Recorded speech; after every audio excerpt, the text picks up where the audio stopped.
के अरे नहीं आज ही ना अभी आपको रखेंगे इंशाल्लाह। कोई मत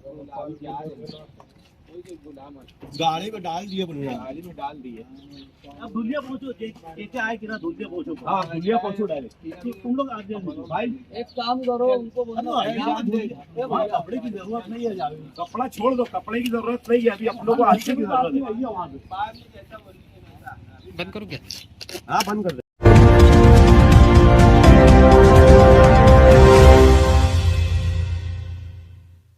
सुबह 7 बजे के करीब में नया बस स्टैंड के सामने ब्रिज के नीचे एक बहुत बड़ा हादसा हुआ। ये हादसे के अंदर हमारे मालेगांव शहर के एक ज़ईफ आदमी जो साड़ियों का अपने कंधों पर उठाकर और मालेगांव से वो खेड़े पहाड़ों के ऊपर फरोख्त करने के लिए जाते थे, उनका नाम है मोहम्मद मुस्तफा अहमद, रहने वाले समकसेर के हैं। उनके पास एक गट्ठा था, वो गट्ठा लेकर वो 40 गांव बेचने के लिए जा रहे थे। उनको एक रेती के ट्रक ने, जो 10 टायरा ट्रक था, वो ट्रक ने उनके पैर के ऊपर से गाड़ी चला दिया। ये गाड़ी इतनी फास्ट वो लेकर आ रहा था उधर से। पहली बात तो हमारे मालेगांव शहर में ट्रैफिक का मामला है, उसके बाद गड्ढे इतने ज्यादा है कि उसकी वजह से गाड़ियों वालों को बहुत ज्यादा दिक्कत होती है। और वो रेती की गाड़ी थी, रेती की गाड़ी बजाय हाईवे की जाने के वो शहर में से कैसे डाला। शहर में से डालने के बाद उसने ये बुजुर्ग के पैर के ऊपर से लेकर चला गया, उनके दोनों पैर चले गए। हम लोगों ने वहां से ये बंदे ने उठाया रिक्शा में डालने के बाद इसने तो इधर भेज दिया डाल के।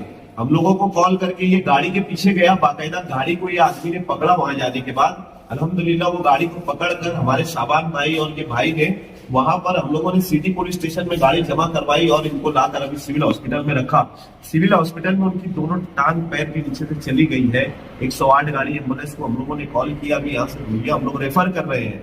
यहाँ से अभी धुलिया वाले क्या डिसीजन देते हैं, देखो जो भी डिसीजन आए वो आप लोगों को बताएंगे। लेकिन ये ट्रक गांव में से कैसे गुजरी, पुलिस का काम है कि इस तरीके की इलीगल गाड़ियां मालेगांव शहर से रोकना चाहिए। सुबह जो गाड़ियां वक्त है सुबह का और रात का, उसके ऊपर पुलिस डिपार्टमेंट ने ध्यान देना चाहिए। हमारे मालेगांव शहर में पहले ट्रैफिक का नज्म बहुत खराब है।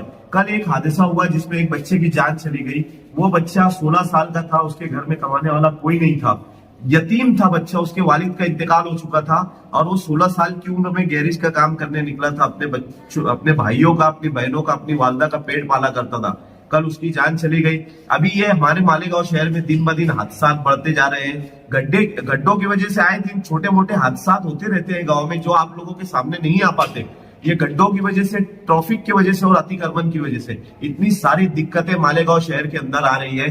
कब जागेंगे हमारे मालेगांव शहर के लोग और कब जागेंगे हमारे सियासी लीडरान। हम लोग अगर आप लोगों के सामने आके बोले तो कहीं ना कहीं मान लो होगा कि यार ये सियासी लोग हैं और सियासी बातें होती है, लेकिन हम यहाँ पर खिदमत खल्क करने आते हैं और हमारा मकसद है कि लोगों को जगाना, आप लोगों को जगाना, इस तरीके के हादसा को मालेगांव शहर से रोकना। दिन ब दिन हमारा मालेगांव शहर हादसाती शहर होता जा रहा है।